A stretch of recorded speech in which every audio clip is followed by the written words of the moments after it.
Hello and welcome to the introduction of the process to set up DevOps teams. Within the design of the new system landscape for EnBW Trading, we discussed a lot about how operational teams should be designed and what way of work will be feasible to meet the requirements of the future trading's mode of operation. Quick changes rather improve things iteratively than going a large step. More stability, no handover losses between development and operational teams. This is typically linked to an Agile approach and agility with operations, that's DevOps. If you listen to the DevOps definition in Wikipedia, it tells you this. DevOps is Agile IT delivery required to match the cadence of Agile IT development. DevOps is a philosophy, not a method or framework or body of knowledge or vendors tool. DevOps is the philosophy of unifying development and operations at the culture, practice, and tool levels to achieve accelerated and more frequent deployment of changes to production. In this video, we will learn something about setting up a DevOps team, about roles, tasks, and about how the team moves and delivers within a sprint cycle. Talking about roles in a DevOps team, this is easy to go. There are only 3 of them: the product owner, the Agile coach, and the team. Of course, the DevOps team is not only 3 persons. According to the Agile manifesto, an Agile team is best within 5 plus maintenance 2. So a team can be something between a product owner and a developer supported by a maybe part-time Agile coach, and something like a product owner, a 5-member team, and an Agile coach. All roles, and do not forget, a role is not always a single person, have their specific tasks and responsibilities. Let's step deeper into this. The product owner, also called the PO, is responsible for maximizing the value of the product or service resulting from the work of the team. The PO is the one who is clearly expressing and explaining the product backlog items and ordering them in a product backlog to best achieve the goals and missions of the related business. The PO is asked to make the backlog visible, at least to all working on the backlog items, or better to a wider public to create input and positive discussions. Since this has a lot to do with personal responsibility, the PO is always one person, not a committee. The PO may represent the desires of a committee, but in the end it's the responsibility of her or him to make it successful. The responsibility includes not only to deliver function, costs, service levels are also to be considered. Therefore, the PO needs to include not only functional topics in the backlog, but also operational issues and measures. Since this is quite a wide range of things to be covered, the product owner requires the support from the whole organization, and her or his decisions need to be respected.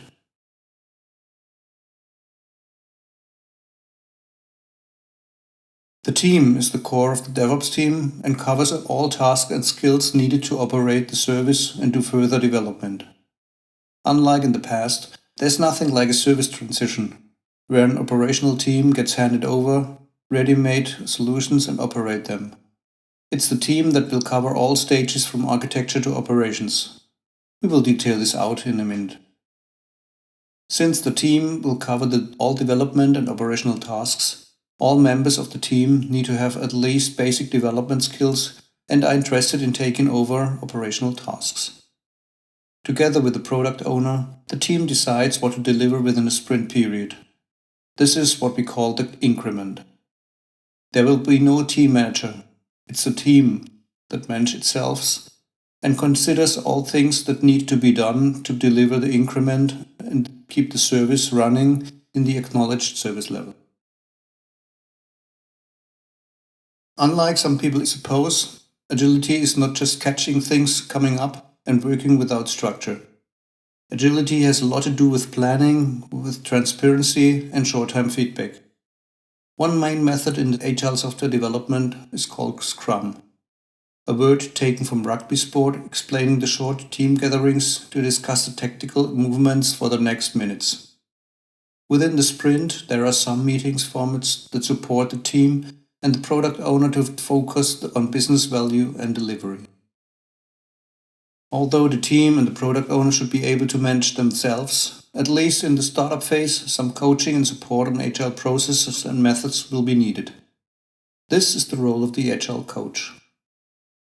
The agile coach helps the product owner to sort out and visualize the product backlog and organizes the so-called ceremonies like planning, estimation, sprint dailies, increment review, and last but not least, the retrospective. Besides the task of giving structure to the team, the agile coach will help the team to identify and remove impediments, not only as a remote coach, but in the topic and hands-on supporting the team with actively removing impediments. As promised, let's step deeper into roles and tasks of the team. As discussed before, our goal is to bring development and operations close together to speed up operational handover. As you can see in the presentation, the DevOps process is visualized in an infinity symbol. All process steps interlock seam and endlessly. The light blue process steps are development related, handed over into testing, and then moving more and more into operation. As discussed before, the team should not exceed 7 persons, so a team member will need to take more than one role. Since the main goal of DevOps is to maximize the business value of the product, the optimization of operational costs should always be in the focus of the team and the product owner. One perspective here is to constantly automate daily manual tasks and the development workflow. Another perspective is to avoid IT and data security related issues, since they usually create additional unplanned cost. To all roles there is connected a set of tasks. We will highlight this in the next slides. As you can see on this slide, there's quite a few tasks to be considered in the team. It's important that the team understands all tasks within the DevOps circle in total. The team will only be successful if everybody in the team understands these tasks are ours and not mine and your tasks. One success factor is to have a transparency about upcoming tasks, their priority and criticality. The mode of operation is rather pull than push. There will be no longer other people's problems within the team. It's always my team's problem. So now let's walk through the process steps of the DevOps circle, beginning with architecture and development.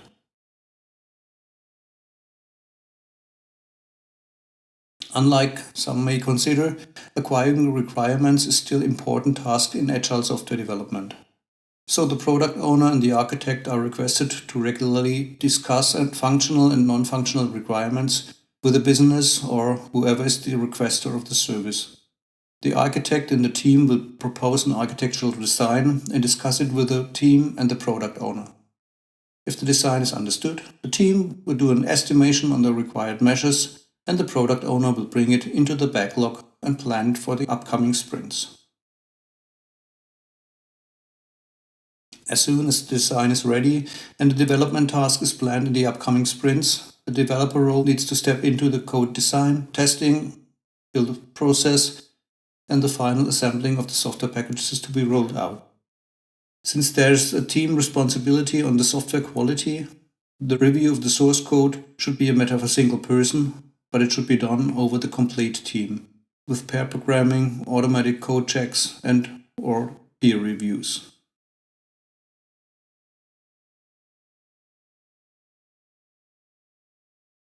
Testing, of course, is one main task of a software developer. But maybe the service is complex enough that more sophisticated testing abilities are requested in the team. The goal of the testing professional should be to cover as much as possible with automated testing. This helps, on the one hand, to realize a shorter time to market. On the other hand, the process is documented and more transparent. One of the main ideas of DevOps is to move more and more to a continuous delivery. There shall be no longer yearly or even quarterly release cycles. We aim to deliver within days or even hours. Therefore, the team needs to have knowledge about how this can be managed, use or develop the regarding tools for continuous deployment, and make sure that the quality of the delivered software is high. This may require automated testing, automated quality assurance, or similar measures.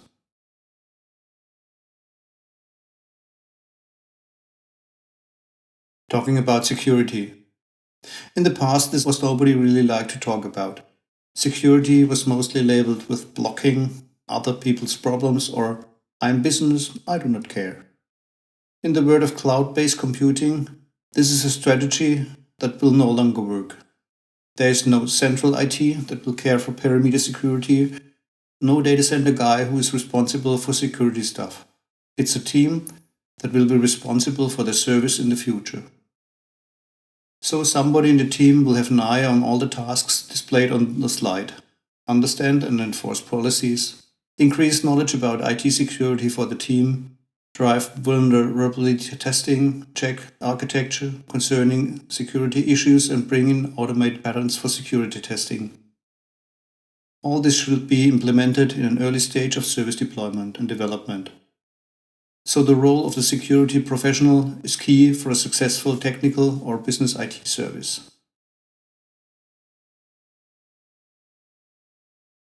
The DevOps engineer is the classical part that covers the operational tasks within the DevOps cycle, formally located within the service team.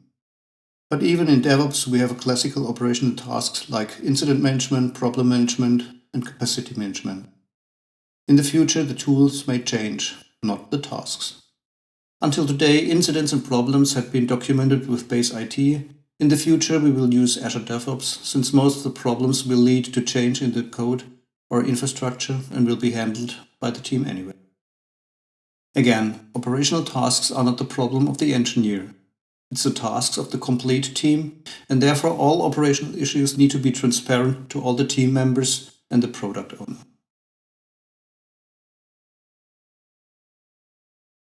As mentioned before, the continuous improvement of a service is one of the key ideas of DevOps and cloud-based services. Therefore, the new role of the DevOps automation expert is one of the biggest learnings for an organization that moves from a classical service organization to a modern DevOps organization. To automate as many tasks and routines as possible and prevent possible errors by detect early signs of upcoming issues is a huge change we have in infrastructure as code environments. This can be done from a developer's perspective as well as from an engineer's perspective. Development skills are needed in both cases. Automation skills within the team are key for the success of the service, since they improve the chance to keep the operational efforts on a low level.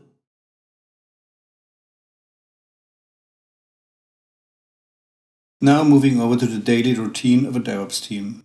The DevOps lifecycle can be split into 4 main stages, starting with the strategic planning of the product, moving over to tactical planning of the sprint. The sprint is a closed period of time, usually 2 or 4 weeks, where a defined package is delivered, the increment. Within the sprint, there's a daily routine of quick meetings to keep up focus and speed. At the end of the sprint, the team presents the delivery of the product owner. Frequently, the complete DevOps team meets for a retrospective to work on the cooperation and process of delivery.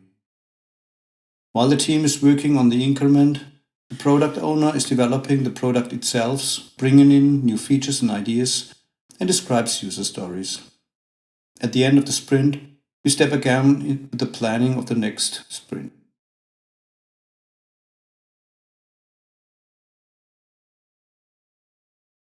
As we learned before, the product owner is responsible for the product, the features delivered within the product, and the cost of development and operation. So all this goes with good planning and design. Before even starting with the first development, the product owner, and of course with the help of some experts and some future customers, will describe the product or service. Features of the product are grouped in epics and segmented in user stories. A user story should be small enough that it can be delivered within one sprint. There are some methods to structure a basic product into deliverable features and user stories. One of the most powerful methods are design thinking and story mapping, which we will describe in another presentation. So back to work. The product owner writes down the product features, groups them in epics as a larger function blocks. The user stories are written down in a specific format. I will bring an example. As a trader, I want to select a market data role from a catalog for my price curve so that I can adjust the trading strategy to a specific market event without writing complex search in the market data system. All epics, features and user stories are written down in a planning system. At EnBW Trading, we use Azure DevOps for this. Of course, other solutions like Jira or even Excel are feasible also. After the picture gets clearer, the product owner starts planning the features into a timeline and defines the main goals of delivery for the next sprints. After a break, the team and the PO steps into a second phase of the planning. Talk about the how. This digs much deeper into technology since we talk about solutions and at least the steps to solutions. If possible, the team breaks the user stories down into tasks to make it more plannable and get a better understanding if things are moving during the sprint. Now, when what and how is understood and measures are described, the team steps into the estimation process. All team members bring in their knowledge about technology, the business, the product, and estimate the complexity or duration to fully deliver the user story. The estimation is done in story points. One story point is easy to go, 55 story points is very complex. We use a special kind of poker card deck with Fibonacci numbers or a planning poker app for a smartphone. Even with Azure DevOps, there is a function that supports estimation with planning poker cards. The game is played like this. After the team understands the what and the how of a user story, each team member takes either a full roll of poker cards or opens the app. Then there is a short time when each team member silently estimates the story points for the user story and drags the corresponding card, hidden, not showing to the others. After a countdown, all show the estimation. If all have the same vote, all fine. If there is deviation, the highest and lowest votes need to be explained. Then there is a new poker play. In the end, the team needs to decide on a number.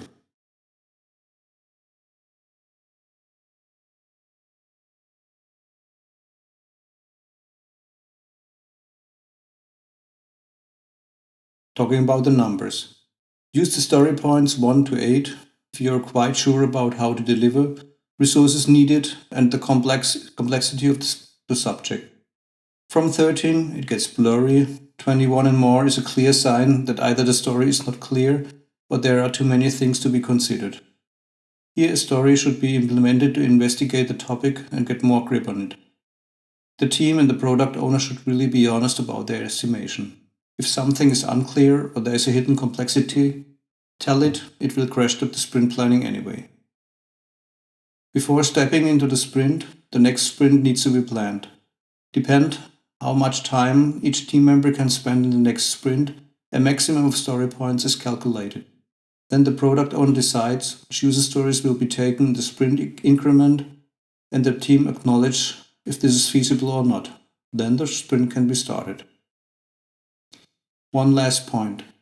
Planning and estimation is a complex process. For a sprint period of 2 weeks, planning 1 and 2 and estimation will take 4 hours, which should be time-boxed. The Agile coach supports the team to stay focused and finish the task within the given time box. In Agile processes, everything is about transparency and quick feedback. So within the sprint cycle, there should be a regular meeting, best in a daily routine. The meeting shall be quick. A time box quarter of an hour is sufficient. Key is that each, and really each, team member tells in 1 or 2 minutes where he is working on, what has been achieved since the last daily, and if there are impediments or blockers. The impediments are quickly addressed and discussed outside the daily, led by the Agile coach. The daily is an open meeting. Everybody can attend as a guest, but is asked to remain silent during the daily. Since we were talking about a DevOps team, within the daily should also be mentioned operational issues, since they usually create delay in the delivery of features of the sprint increment.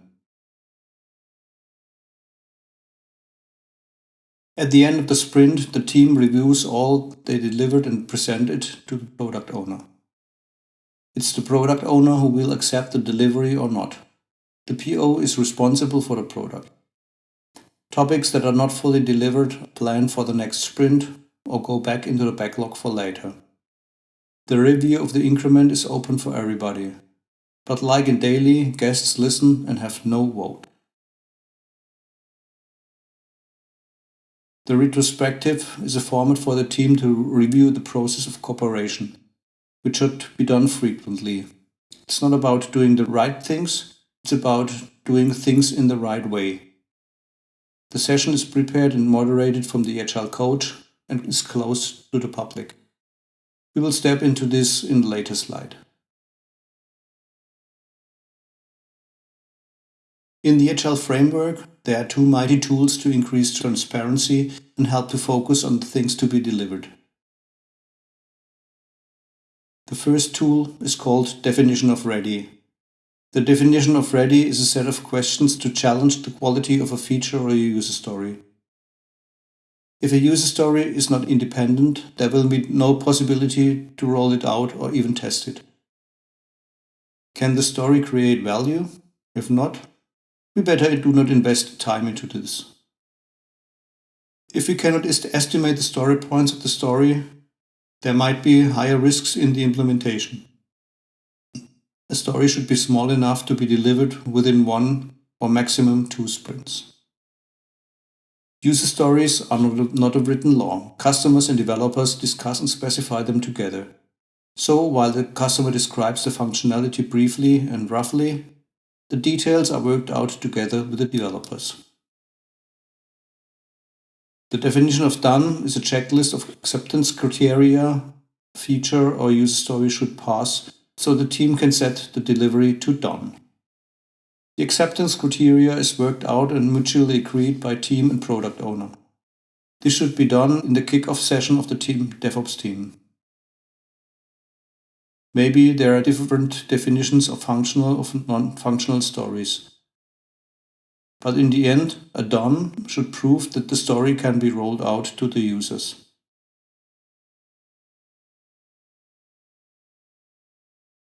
As mentioned before, the retrospective is a format for the team to review the process of cooperation, which should be done frequently. It's not about doing the right things, it's about doing the things in the right way. Within the session, which is moderated from the Agile coach, the team and the product owner will first work out things that went well and should be emphasized or kept in the future. Second, there might have been some things that were not so good, challenges within the team, or how the team works together.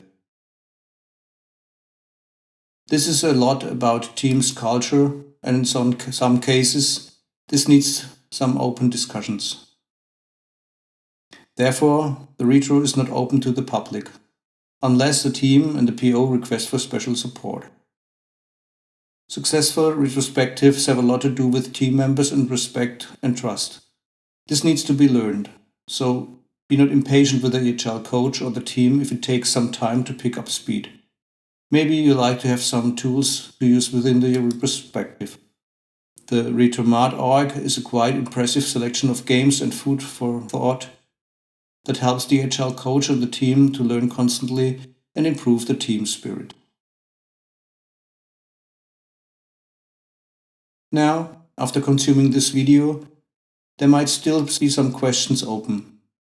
If so, please do not hesitate to reach out to me. I will try to step in and help where possible. Best regards, Bas Schleweis.